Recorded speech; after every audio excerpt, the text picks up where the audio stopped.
Tonight on Nation to Nation, Ontario's Ford government is in hot water over legislation that aims to fast-track development in the Ring of Fire.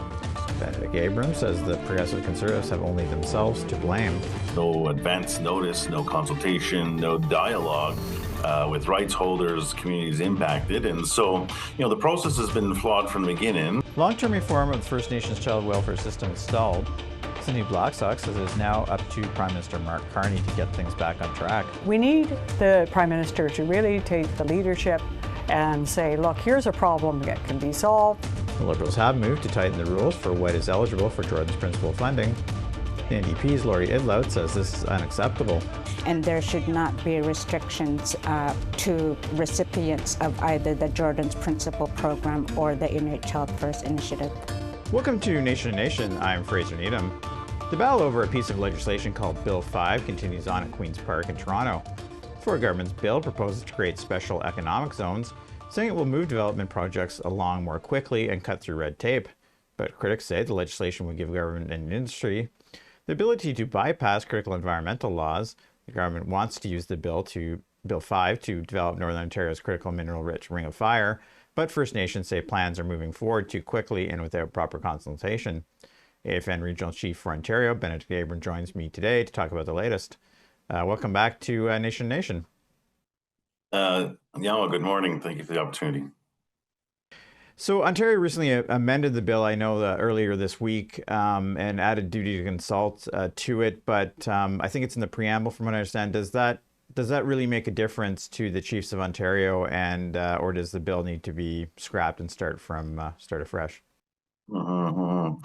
Well, we were in committee earlier in the week and, put forward, a number of issues with relation to Bill 5. And one of the big things that we talked about is process, and that, the process on this bill has been that, the government has introduced this with no advance notice, no consultation, no dialogue with rights holders, communities impacted. And so, the process has been flawed from the beginning. And so to put forward amendments that put language into the preamble isn't going to fix the issue here. And the issue is that, if the government wants to put forward legislation that, provides different authorities or the ability to extract resources from First Nation territories, they need to have the First Nation leadership at the table from the beginning before legislation even hits the table.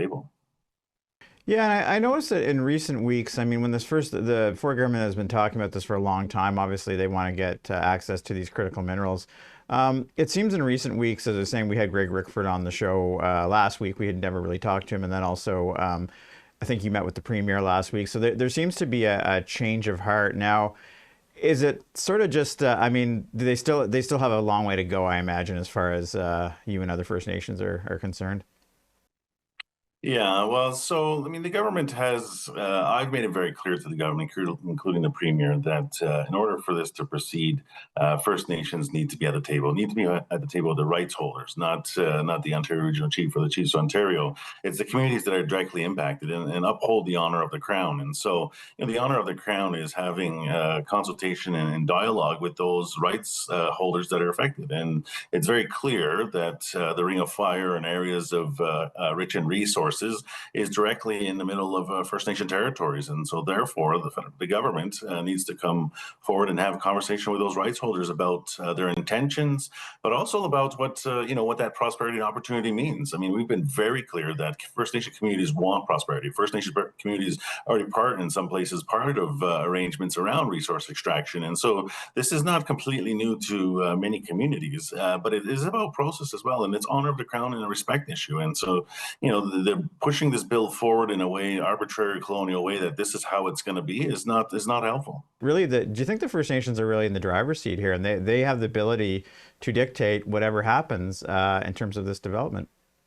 Mm-hmm, mm-hmm. Well, a couple of things. I think that there are some good examples of where are proponents, and government has worked closely with First Nations to bring about jobs, to extract resources in the right way, and build infrastructure in the right way, that it's respectful to the traditional teachings, it's respectful to the sacred grounds, the lands, the resources that our communities have a connection to. And so to be able to advance this, there needs to, it can't be in a manner that's so intrusive, so fast, wanting to advance this super quickly, and also looking at Bill 5. It changes a number of fundamental legislation that helps protect some valuable animals and wildlife and the water. And so we have seen time and time again where the government's oversight is removed, or that government acts quickly, and the result is sometimes catastrophic. Yeah, I mean, it's an interesting point. It's not just, the Chiefs of Ontario, but a lot of environmentalists are very concerned about this species at risk. Is the message maybe to the government in a sense that everyone understands they're interested, industry is interested, but it has to be done right, protect the environment, and do that however long it takes, regardless of how valuable these minerals are? Mm-hmm, mm-hmm. Yeah, no, absolutely. I think that again, there's many cases of where we have seen successful examples of working together, collaborating, working with the existing legislation that exists, regulatories, understanding why these plants, medicines, birds are important to the First Nations, why they're important to the ecosystems, and having regulatory systems that are checks and balances. There's nothing wrong with that. It's about accountability. But at the same time, bringing about prosperity and jobs is important. And I can tell you that having willing partners at the table, having dialogue, constructive dialogue, respectful dialogue, will advance projects much faster than adversarial, where this is how it's going to be, and whether you like it or not. That approach does not work. Now, it appears to be one of the key things really here is probably trust, I think. I don't think that, I mean, from what we've heard and seen, and it's to be true, that there hasn't been a lot of dialogue, particularly with the First Nations, in this area. There's been a lot of talk in Toronto and things like that. What would the government need to do at this point for the Ring of Fire area and for the First Nations up there and all the stakeholders to maybe renew that trust or maybe get it back?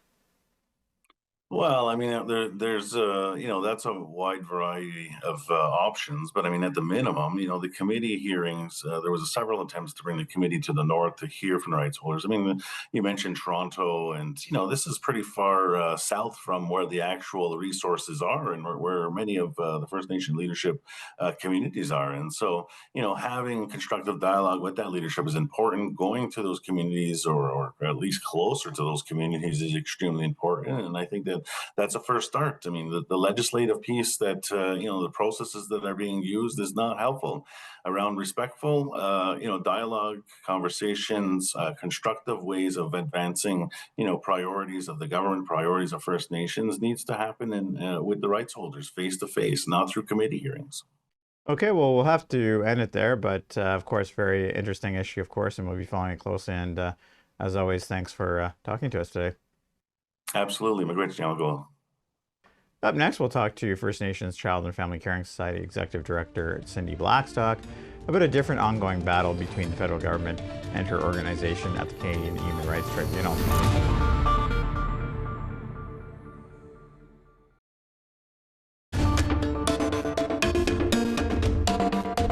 Welcome back. A decades-long fight between Canada and the First Nations Child and Family Caring Society over long-term reform in First Nations child welfare system continues on at the Canadian Human Rights Tribunal. In a new filing with the CHRT, the federal government accuses the Caring Society of negotiating in bad faith when it comes to reaching a final settlement agreement on long-term child welfare reform. In a separate submission, the Caring Society has fired back, saying Canada is going against the will of First Nations leaders across Canada, who soundly rejected Canada's $47.8 billion proposed agreement in an AFN assembly in October 2024. Joining me today to talk about it all is Cindy Blackstock, the Executive Director of the Caring Society. So welcome back to Nation. Well, it's thank been a you while, for yeah. having me. I've had you on video a few times, but it's good to see you in person. Yeah, thank you. Right. So I guess, this issue has kind of been going around for a while, but, in the recent election, there's new government. Prime Minister, or the the new Prime Minister said some things about this issue. Do you see it? Because really not much has happened since last October. Do you see maybe there'll be some progress coming in the coming months? Well, I hope so, but it's going to require the Prime Minister's commitment to come back to the table and negotiate in good faith, to actually be linked with the submissions that the Department of Justice is putting in there. Like when we talk about long-term reform and child welfare, Fraser, what we're talking about is Canada's legal obligation to stop discriminating against our kids and make sure it doesn't happen again. That agreement that was reviewed by the chiefs, the big marquee headline was $47.8 billion. But then when you looked at all the subject twos, it was like Canada was really obliged to do very little. And it would not have stopped the discrimination, and it's very unlikely all that money would have made it out the door to kids, if even a majority of it. And in exchange for that, we lose all the protections of the tribunal. So we need the Prime Minister to really take the leadership and say, look, here's a problem that can be solved. There's solutions by First Nations that are reviewed and assisted by good public policy experts. Let's just get this right. No, in the time it's intervened, it's going on a while now since really last October. Has there been any? I mean, in their submission, the federal government seems to just say, they've tried as hard as they can. They've tried to meet with you. They've tried to, get, really an agreement, and it's just, they have to settle it now. Has there been anything that's really happened? Have they really made any sort of overtures to solve things, or has it been business as usual? Well, it's been, we've been knocking on their door, the Caring Society, and also really importantly, the National Children's Chiefs Commission, which is chaired by Chief Pauline Frost. That is a group of First Nations leaders elected by the regions. They're organized, they're all together, they have their own lawyers, their own negotiating team. They've written to the Prime Minister, on the previous Prime Minister on several occasions, and the Minister to say, we're here, we want to get down to work. It's been Canada that has been shutting the door.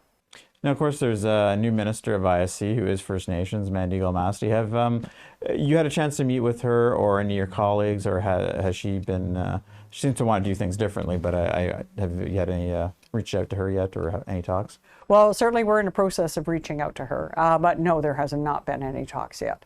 And what I would like to say to the Minister is that there are solutions here. There just needs to be an appetite by the government to take those solutions and implement them, and stop making excuses for the discrimination, keep children in the focus, and do this right in a way that's going to make real change for kids in our nations. Now, sort of, it was, I don't know if you happened to see it, the AFN held a virtual forum during the election campaign. They had all the leaders in, including Carney. He did address this issue. It was asked of him. He sort of said he's open to going back to, or having the government go back to the table with different parties. One of the things that's kind of come up is that, will this be by region, that they negotiate separate deals? Is that something that the Caring Society would be comfortable with, or do you think it really has to be one nationwide agreement for everybody? I'd say yes, and the resolution by the chiefs themselves actually says this, that there should be like a national agreement that deals with some aspects of Canada's discrimination, because it affects everybody the same way. But there should be regional agreements to address the culture, making sure it's culturally appropriate and reflects distinct circumstances. So far, Canada has been saying the only region that we're prepared to deal with is Ontario, and only on the basis of the final settlement agreement that was rejected by the chiefs. That can't be the approach. They can't just go with people who agree with them. There are diverse First Nations interests across this country, and they need to sit down to the table and be serious about doing it. And if they don't do it, we just litigate against them. No, I know you've been at this a long time. You've seen governments come and go, administrations. But it's been very slow moving. Now, the new Prime Minister, not sure. He comes from a different background. He says he likes to get results. He has, and his private life as a banker. Are you encouraged maybe that it's not necessarily the problem at the political level, but and he's been a bit critical of bureaucrats, that someone needs to move them in the right direction? Yeah, I just think, in what other scenario would you have hundreds of years of history of discriminating against First Nations kids, and then have a legal ruling and an opportunity on evidence-based solutions that are costed out, sitting there right there just to hand to you would you not take advantage of that opportunity? And we're saying, like, we want to collect outcomes on kids. We want to make sure this money makes a difference at the level of the child. There'd be all that transparency built into the approach. So I'm hoping, as an economist, that he can see the value in that, and stop these kind of I'd almost say teenager kind of quips and shots at everybody else, and get down to actually focusing on the business at hand. Right. I guess there's new government. It's the same party, but new prime minister. So I guess there's always hope that going forward things will be better. Yeah, and I think the real hope for me, Fraser, in his long history of this case, is that Canada doesn't set the pace on its own anymore.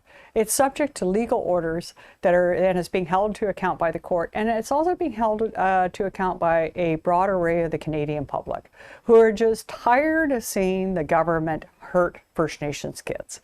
And so at some point they're going to have to realize that and just get on board with doing the right thing. And when they do that, when they stop discriminating against kids, they're going to realize it's good for the country too. Okay, well, we'll have to end it there, but hopefully this last sort of the season, but hopefully we'll see you at some point in the new season next when it begins in the fall. Yeah, well, we'll be picking it up for sure. There's lots happening at the tribunal. Thank you, Fraser. Okay, well, thanks again. Up next, we'll talk to Nunavut NDP MP Laurie Idlout about the party's attempts to force an emergency debate in Parliament on the Liberal government's funding of Jordan's Principle.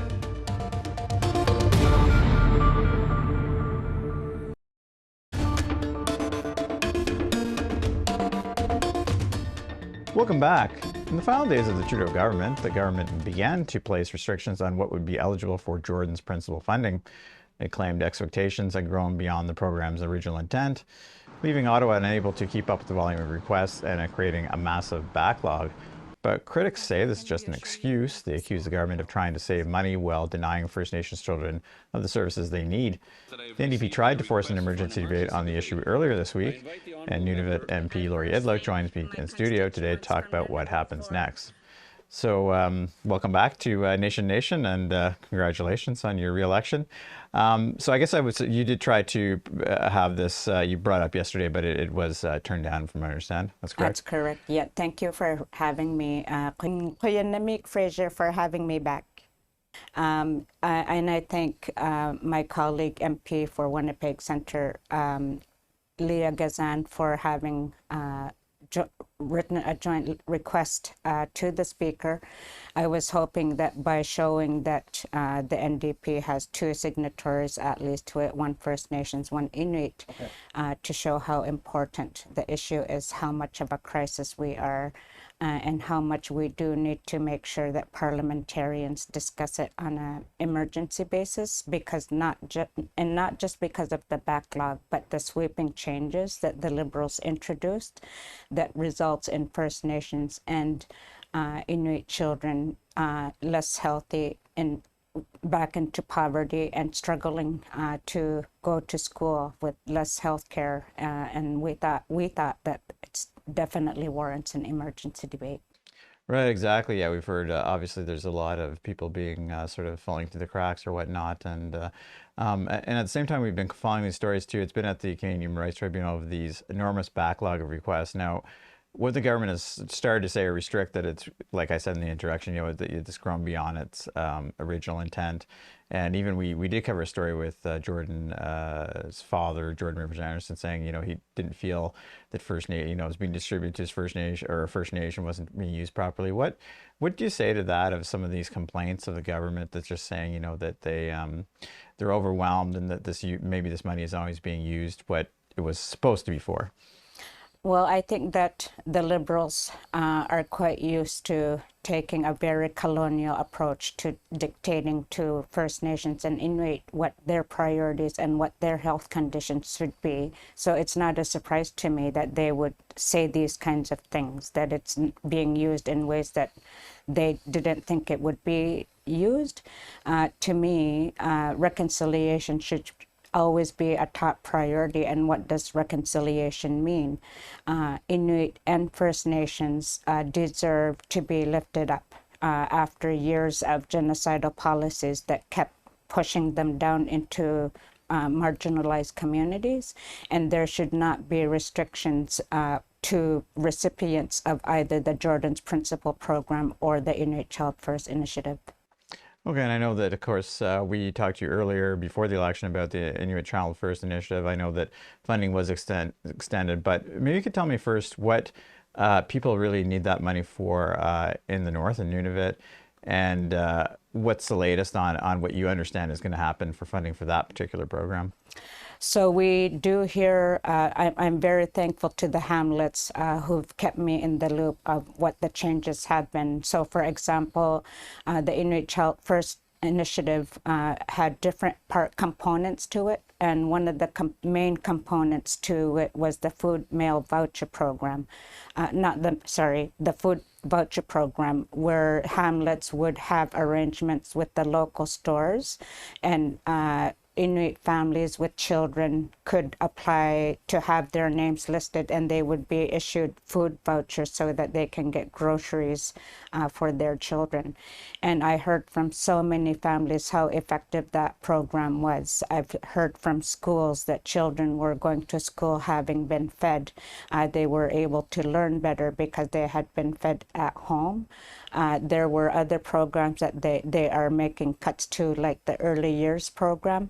And I've heard from wonderful organizations in Nunavut, like Ilitaksinik, who delivered the early years program, which helped parents learn skills so that they can take care of their children and their family in a culturally appropriate way, resulting in healthier children with well-being, a better sense of well-being, and better able to concentrate in school so that they can focus on their education and contributing to their communities. Okay, and as we covered also the sunsetting, and that was extended, but now, of course, there's not going to be a budget until the fall. Is there any danger of the program running out of money again between now and then? Well, that's what my focus will be for the next few months, is really working hard to ensure that ministers understand how detrimental it will be if the funding is not extended. I will be advocating quite rigorously with all ministers to ensure that not only is the funding extended, but that it's made a permanent program so that Inuit children and families don't have to be left in limbo while politicians make choices about their lives. Okay. And also, I guess I'm going to move to the election for a bit now. I know it was a difficult election, obviously, for the NDP. Many of your colleagues, I guess the majority lost their seats, of course. And also you're in a very tight race that required a recount. What has that whole experience been like? You know, enough of the stress of going through a campaign, but this was definitely a difficult one, and you obviously had to wait to see if your seat was confirmed. So what was that like? So just to clarify really quickly, I didn't need a recount, but it was the validation that took so long.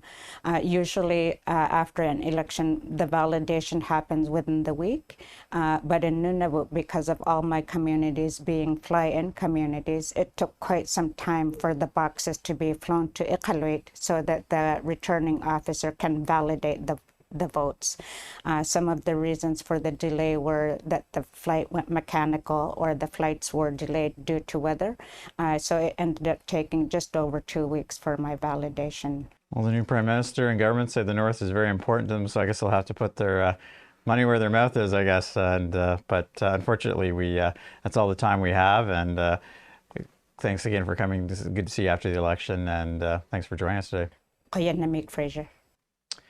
That concludes this week's episode of Nation to Nation. If you missed any part of tonight's show, you can check out our podcast at aptnnews.ca/podcast. This is also the last show of the season. From all the cast and crew at Nation to Nation, have a safe and happy summer, and see you in the fall. Good night.